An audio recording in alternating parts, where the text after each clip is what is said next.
मैंने बच्चों की अगर हम लोग y is equal to x line पर a to the power x का अगर हम क्या ले लें मिरर इमेज लें तो हमें क्या मिल जाएगा y is equal to log x to the base a का कर्व मिल जाएगा when a lies between 0 and 1। ठीक है, तो अब यहाँ पे आ जाते हैं properties of logarithmic function. Logarithmic function की क्या क्या प्रॉपर्टी है वो देख लेते हैं। सबसे पहला log 1 to the base a 0 होता है। क्यों? log 1 का वैल्यू क्या होता है? 0 होता है। इसका क्या मतलब है कि अगर हम लॉग फंक्शन के डोमेन में 1 डालेंगे ना तो हमें उसका इमेज क्या मिलेगा? 0। ठीक है, क्यों इमेज मिलेगा 0? बिकॉज एक्सपोनेंशियल फंक्शन के अगर हम डोमेन में x की जगह क्या डालेंगे? 0 डालेंगे तो y क्या मिलता है? 1 मिलता है। तो यहाँ पे क्या करेंगे? x की जगह 1 डालेंगे तो y 0 मिलेगा। और यहाँ पे ऑब्वियस सी बात है जो a हमारा पॉजिटिव रियल नंबर होगा and a is not equals to 1। ठीक है, फिर log a to the base a 1 होता है। क्यों? बिकॉज तुम ऐसे देखो, जो बेस है वो सेम पावर डालोगे ना, ये हमारा पूरा वैल्यू क्या है? ये तो पावर है ना। इसका मतलब a पर पावर 1 डालोगे ना तो हमें क्या वैल्यू मिलेगा? a मिलेगा। ठीक है, where a is greater than 0 and a is not equals to 1। अब यहाँ पे क्या प्रॉपर्टी है कि log of x y to the base a, जब भी log का जो आर्गुमेंट होगा ना प्रोडक्ट में तो वो क्या हो जाता है? प्लस में हो जाता है। ठीक है, यहाँ पे मॉड क्यों लगाया? अब ये प्रॉपर्टी कैसे आ गया? तो तुम इसको ऐसे भी सोच सकते हो कि एक्सपोनेंशियल फंक्शन में क्या होता है? एक्सपोनेंशियल फंक्शन में ऐसे होता है ना कि पावर ऐड हो जाता है। पावर ऐड हो जाता है ना, 2 to the power x into 2 to the power y, base same होता है तो पावर ऐड हो जाता है। तो इसका उल्टा सोचोगे तो क्या होगा? इसका उल्टा क्या है कि यहाँ पे ये तो पावर है ना, log x to the base a, ये तो पावर है, वही बस पावर ऐड हो रहा है यहाँ पे। log x to the base a and log y to the base a, power add हो रहा है। तो यहाँ पे क्या हमारे पास log ऑफ एक्स वाई को हम क्या लिखेंगे? log of mod x to the base a, log of mod y to the base a। यहाँ पे मॉड क्यों लगा दिया? क्योंकि मान लो कि कुछ ऐसे लिखा हुआ है, x का वैल्यू तुम यहाँ पे एक्स वाई क्या होना चाहिए? पॉजिटिव होना चाहिए। तो मान लो कि लॉग का एक्स का वैल्यू -2 लिखा हुआ है और वाई का वैल्यू -4 लिखा हुआ है, तो एक्स इंटू वाई मिलके क्या हो जाएगा? माइनस इंटू माइनस +8 हो जाएगा। बट अगर तुम यहाँ पे मॉड नहीं लगाओगे ना फिर गड़बड़ हो जाएगा। फिर क्या हो जाएगा? यहाँ पे अगर मान लो कि ऐसे लिखा हुआ है, लॉग एक्स का वैल्यू हमने -2 ले लिया, y का वैल्यू -4 ले लिया, बेस a ले लिया, तो ये तो डिफाइंड है बिकॉज इसका आर्गुमेंट क्या? पॉजिटिव है। बट अगर तुमने मॉड नहीं लगाया तो फिर गड़बड़ हो जाएगा। यहाँ पे -2 बेस a हो जाएगा और plus of log of -4 base a हो जाएगा, तो यहाँ गड़बड़ हो गया। आर्गुमेंट तो निगेटिव नहीं हो सकता है ना लॉग का। लॉग का डोमेन जो होता है वो तो पॉजिटिव रियल नंबर होता है, तो ये तो डिफाइंड ही नहीं होगा। ठीक है, तो लेफ्ट हैंड साइड और राइट हैंड साइड डिफाइंड होने के लिए हमने क्या किया? अब लगा दिया मॉड, तो मॉड पे आ गया, डिफाइंड हो गया। तो हमने क्या बोला कि log अगर एक्स वाई लिखा है बेस a, ये किसके इक्वल होता है? log of mod x plus log of mod y base a। यहाँ पे क्या होना चाहिए कि सबसे पहली बात कि एक्स वाई को ग्रेटर देन क्या होना चाहिए? 0 होना चाहिए, पॉजिटिव होना चाहिए। और जो हमारा बेस a है ना वो क्या होगा? Greater than 0 and a is not equals to 1। अगर ये पूरे लेफ्ट हैंड साइड और राइट हैंड साइड को डिफाइन होना है तो इसमें क्या होना चाहिए? सबसे पहले एक्स वाई क्या होना चाहिए? ग्रेटर देन 0 एंड ए क्या होना चाहिए? Positive and a is not equals to 1, तो जाके ये डिफाइंड हो जाएगा। ठीक है, अब यहाँ पे क्या बोला कि log of x upon y, log of x upon y क्या होगा? हमारा बेस ए, ये किसके इक्वल होगा? log of mod x base a minus log of mod y base a. ठीक है ना, log of mod x base a and log of mod y base a. यहाँ भी मॉड लगाने का सेम रीजन है बिकॉज अगर x और y निगेटिव हुआ तो यहाँ पे x अपॉन वाई पॉजिटिव हो जाएगा, बट अगर यहाँ पे निगेटिव निगेटिव रखोगे नॉट डिफाइंड हो जाएगा, इसीलिए हमने क्या कर लिया? मॉड लगा दिया। यहाँ पे बस तुम्हें ध्यान में क्या रखना है कि x अपॉन वाई ये पॉजिटिव होना चाहिए, यहाँ पे जो बेस है ये ग्रेटर देन 0 होना चाहिए, बेस क्या होना चाहिए? Not equals to 1। ठीक है, ये भी हो गई बात। अब यहाँ पे क्या है कि फिफ्थ प्रॉपर्टी क्या है? log of x to the power n to the base a। ये जो n है ना, ये आर्गुमेंट क्या है? x to the power n, तो ये जो n लिखा हुआ है ना ये लेफ्ट हैंड साइड में आ जाएगा, ये यहाँ पे n आ जाएगा। यहाँ पे क्या हो जाएगा? log of mod x to the base a, where यहाँ पे क्या होना चाहिए? बेस तो ऑब्वियस ही बात है पॉजिटिव होगा, 1 के इक्वल नहीं होगा। और ये जो x to the power n है इसको पॉजिटिव होना होगा। मान लो कि ऐसे लिखा हुआ है, ऐसे लिखा हुआ है log -2 टू द पावर 4 लिखा हुआ है, बेस 5 लिखा हुआ है, तो ये तो डिफाइंड है बिकॉज -2 टू द पावर 4 लोगे तो पॉजिटिव रियल नंबर आएगा। बट अगर तुमने ऐसे लिख दिया ना log, इसको 4 को यहाँ किया और इस पर मॉड नहीं लगाया तो फिर ये नॉट डिफाइंड हो जाएगा। क्यों नॉट डिफाइंड हो जाएगा? बिकॉज लॉग का जो आर्गुमेंट क्या आ जाएगा, -2 तो नहीं आ सकता है ना लॉग का आर्गुमेंट, इसीलिए हम यहाँ पे मॉड लगाते हैं इसको लेफ्ट हैंड साइड और राइट हैंड साइड को डिफाइंड होने के लिए। अब अगर ऐसे लिखा हुआ है log 2⁴ लिखा है तो भी अगर मॉड लगा दोगे तो कोई फर्क तो पड़ेगा नहीं, 4 यहाँ आ जाएगा log mod 2। डिफाइंड होने के लिए हम क्या करते हैं, इन जनरल मॉड लगा देते हैं। ठीक है, यही बात यहाँ पे बोली गई। यहाँ पे देख लो, यहाँ पे log x⁴n क्या हो जाएगा, n log mod x⁴ where a क्या होगा, greater than 0 not equals to 1, और x⁴n क्या होगा, ग्रेटर देन 0 होगा। ठीक है, क्यों? बिकॉज x⁴n क्या है, इस log का आर्गुमेंट है। अब यहाँ पे देखो log x⁴m और यहाँ पे क्या है, बेस पे a⁴n है। ठीक है, तो ये जो m है वो तो लेफ्ट हैंड साइड में आ जाएगा, n जो है ना ये भी लेफ्ट हैंड साइड में आ जाएगा, बट n नहीं आएगा, 1/n आएगा। तो फिर क्या हो जाएगा, m/n हो जाएगा। और हमें क्या करना है, फिर x पे मॉड ले लिया और यहाँ पे x क्या होना चाहिए, ग्रेटर देन 0। ठीक है, और यहाँ पे a क्या होना चाहिए, greater than 0, a not equals to 1, a greater than 0, a not equals to 1। And x क्या होना चाहिए, x⁴m को क्या होना चाहिए, बच्चों करेक्ट कर लेना, x⁴m को क्या होना चाहिए, पॉजिटिव होना चाहिए। ठीक है, अब यहाँ पे क्या है कि 7th प्रॉपर्टी क्या है कि x पर पावर अगर हमें क्या मिल रहा है, log y to the base a, x पर पावर क्या है, log y to the base a। तो ये जो x है ना इसके ऊपर पावर है ना log, तो यहाँ पे क्या होगा, log का ये जो आर्गुमेंट है ना y और ये जो x बेस है ये आपस में इंटरचेंज हो जाएगा। इसको हम क्या लिख सकते हैं, y to the power log x to the base a। समझ रहे हो बात को? जैसे अगर हमारे पास ऐसे लिखा हो ना, 2 to the power log 8 base 4, इसको हम क्या लिख सकते हैं, 8 to the power log 2 base 4, ऐसे लिख सकते हैं। ये 8 और ये 2 जो है ना इसको आपस में इंटरचेंज कर सकते हैं। ये प्रॉपर्टी है, प्रूफ नहीं कर रहा हूं बट विदाउट प्रूफ तुम इसे याद रखो। उसके बाद क्या हमारे पास यहाँ पे ये कुछ इंपॉर्टेंट है, 7th 8th और 9th इंपॉर्टेंट प्रॉपर्टी, इसको ध्यान से याद रखो। यहाँ पे क्या बोल रहा है कि अगर a टू दी पावर 1 है, इसको मैं ग्राफिकली समझाता हूँ 8th और 9th प्रॉपर्टी को। देखो यहाँ पे क्या बोल रहा है, ये हमारे पास ये कर्व है किसका, fx is equal to log of x base a का, वेयर a इज क्या हमारे पास, ग्रेटर देन 1। तो तुम यहां देखो, और ये हमारे पास कर्व है, ये इंपॉर्टेंट प्रॉपर्टी है जो भी बता रहा हूं। ये हमारा 1 है, यहाँ ये भी 1 है। ये हमारे पास कर्व है y is equal to fx is equal to log x base a का। यहाँ पे a क्या हमारा, लेस देन 1 है बट ग्रेटर देन 0 है। इसमें क्या है दोस्त, यहां देखो कि इसमें तुम जैसे जैसे x को बढ़ाते जाओगे ना, इस फंक्शन पे बात कर रहे हैं, पहले a ग्रेटर देन 1 के लिए बात कर रहे हैं, तुम जैसे जैसे x को बढ़ाते जाओगे ना वैसे वैसे y भी बढ़ता जाएगा। यहाँ ये 0 तो x हो नहीं सकता, 0 के बाद देखो, 0 के बाद जैसे जैसे हम x बढ़ा रहे हैं ना, y का वैल्यू क्या हो रहा है, -∞ से बढ़ते बढ़ते बढ़ते बढ़ते 1 तक पहुंचा।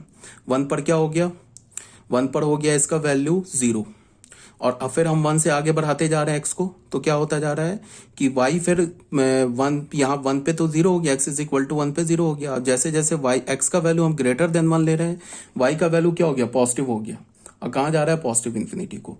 तो हम ऐसे बोल सकते हैं कि x का वैल्यू को अगर हम इंक्रीज करेंगे तो y भी इंक्रीज होगा। इस टाइप के फंक्शन को ना हम इंक्रीजिंग फंक्शन बोलते हैं, ये हमें 12th क्लास में पढ़ना है। ठीक है, अगर हम x के वैल्यू को इंक्रीज करें और y का वैल्यू भी इंक्रीज हो तो हम उस फंक्शन को क्या बोलते हैं, इंक्रीजिंग फंक्शन। और अगर हम x के वैल्यू को डिक्रीज करें और y का वैल्यू इंक्रीज हो तो हम उस फंक्शन को क्या बोलते हैं, डिक्रीजिंग फंक्शन। ठीक है, तो यहाँ पे क्या मिल रहा है हमें, x को अगर हम इंक्रीज कर रहे हैं, 0 तो हो नहीं सकता, x को हम 0 से बढ़ाते हुए लेके आए तो y का वैल्यू क्या हो गया, -∞ से बढ़ने लगा, बढ़ते बढ़ते बढ़ते जैसे ही x का वैल्यू 1 रखा y का वैल्यू 0 हो गया। अब x का वैल्यू जैसे ही हम 1 से ग्रेटर रखा y पॉजिटिव हो गया, और x का वैल्यू इधर पॉजिटिव इन्फिनिटी की ओर बढ़ाएंगे तो y का वैल्यू क्या होगा, इधर पॉजिटिव इन्फिनिटी की ओर बढ़ने लगेगा। ठीक है, तो ये तो केस हो गया हमारा कब, log x का, जब a हमारा क्या है, ग्रेटर देन 1 है। यहाँ पे क्या बोल रहा हूं मैं कि अब यहाँ देखो, x तो 0 हो नहीं सकता, x का वैल्यू हम जैसे जैसे 0 से आगे बढ़ाते जाएंगे y का वैल्यू क्या होता जाएगा, पॉजिटिव इन्फिनिटी से कम होने लगेगा, कम होते होते होते एक्स का वैल्यू 1 रखेंगे, वाई 0 हो जाएगा। फिर एक्स का वैल्यू जैसे ही हम 1 से आगे बढ़ाएंगे तो वाई का वैल्यू निगेटिव हो जाएगा, निगेटिव होते होते एक्स का वैल्यू इधर हम माइनस इन्फिनिटी पॉजिटिव इन्फिनिटी की ओर करेंगे तो वाई का वैल्यू क्या होने लगेगा, माइनस इन्फिनिटी की ओर जाने लगेगा। तो इस केस में क्या है कि ये जो फंक्शन है ना, ये डिक्रीजिंग फंक्शन है और ये इंक्रीजिंग फंक्शन है। इंक्रीजिंग फंक्शन और डिक्रीजिंग फंक्शन की क्या प्रॉपर्टी है कि तुम ऐसे देखो, यहां पे हमने ना एक पॉइंट ले लिया अल्फा, इसको दूसरे पेज में देखते हैं थोड़ा बड़ा बना के। यहाँ पे इंक्रीजिंग और डिक्रीजिंग फंक्शन में क्या है कि जैसे ये कर्व है ना हमारे पास, बड़ा बनाओ थोड़ा, ये तो हमारा किसका कर्व है, y is equal to log x to the base a का कर्व है, where a is greater than 1। यहाँ पे तुम डोमेन में कोई भी दो पॉइंट ले लो, मान लो ये हमने ले लिया अल्फा, यहाँ पे ये पॉइंट और ये पॉइंट ले लिया बीटा, तो इस पॉइंट का कोऑर्डिनेट क्या होगा, beta comma log beta to the base a, यही है ना, log beta to the base a y है।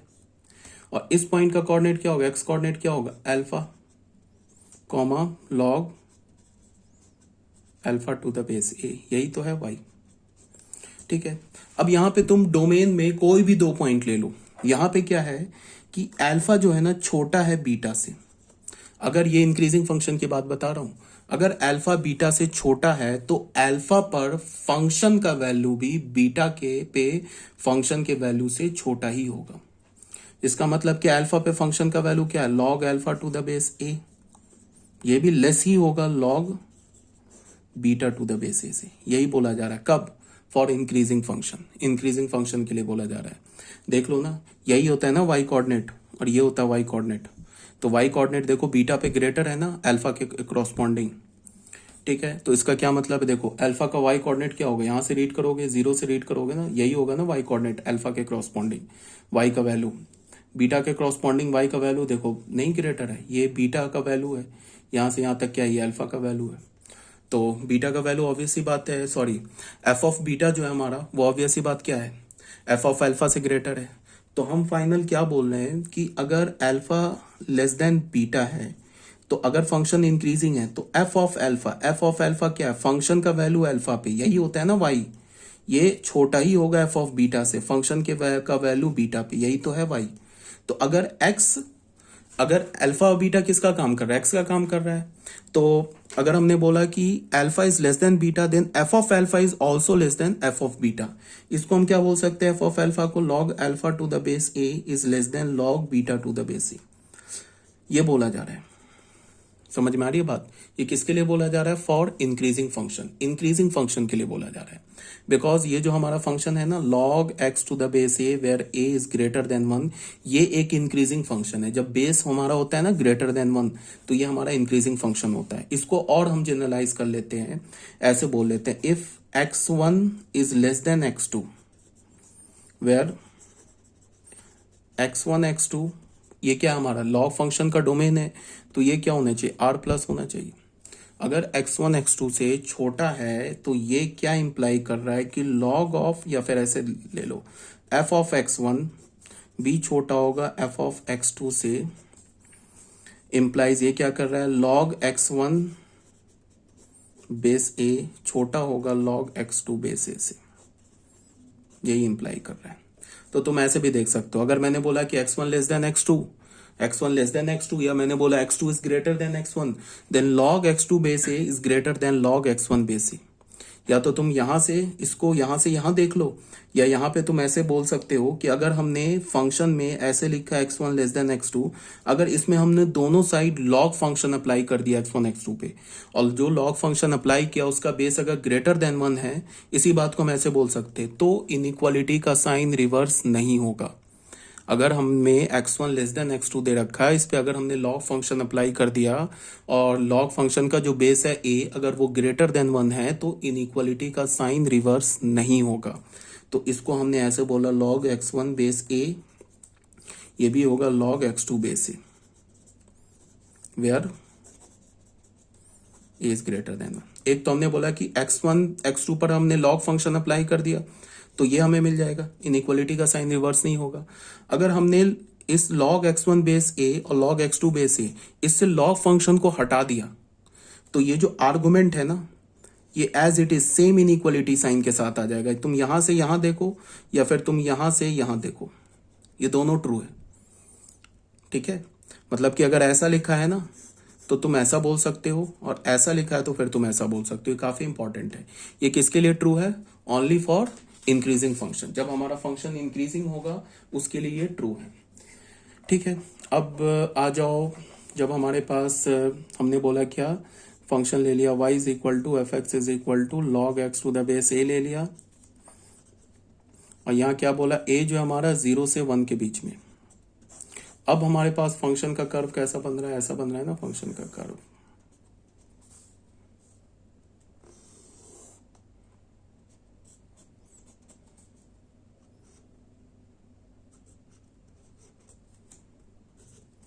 ये हमारा 1 है। अब तुम ऐसे देखो, जैसे जैसे हम x के वैल्यू को बढ़ाते जा रहे हैं ना, यहाँ पे y का वैल्यू घटता जा रहा है। देख रहे हो, घटता जा रहा है।